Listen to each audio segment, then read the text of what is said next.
Well, this week, over 40 small and large dairy producers, processors, and concerned citizens gathered in Bozeman at a town hall styled meeting hosted by the Montana Department of Livestock.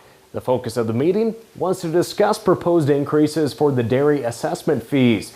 Now, these fees fund the inspections of dairies and processors in the state of Montana, and the department's current assessment fee system is not sustainable in today's market, and that has created a $130,000 shortfall for the dairy inspections themselves.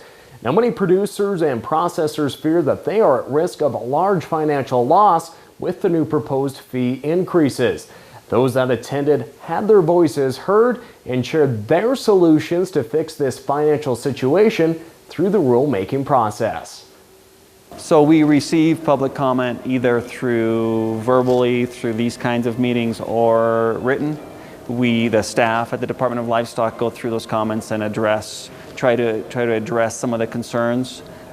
We, at that point, provide those written comments or a summary of those comments, as well as perhaps a recommendation for how to change that rule to reflect those comments to the Board of Livestock. And then at that point, the board chooses to adopt that rule, adopt it with some additional changes, or not adopt. It basically is a burden to us as an industry. It's a burden to our farm, but it's also a burden to these smaller ones. A public safety issue, as it were. I think the whole room felt that it should probably be something that should be looked at as a general budget issue or a general fund issue.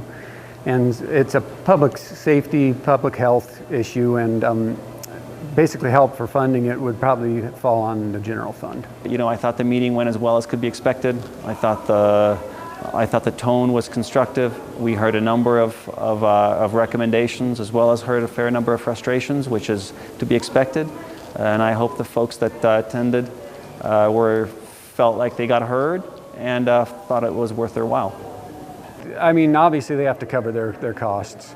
And, you know, we've done our part over the years, and probably quite a bit more than our share over the years, and we're willing to do it as long as we can market our milk, which we need. I mean, these inspections have to take place so we can market our milk. So going forward, I think, you know, from a public health and safety standpoint, that we should probably look for other revenue streams for this. There's still a few weeks left for you to make comments on the fee increases, and the next steps are for the Board of Livestock to go through all those comments and work with the dairy industry to come up with a solution to fix this financial matter. Reporting from the Board of Livestock meeting in Bozeman, I'm Lane Nordlund.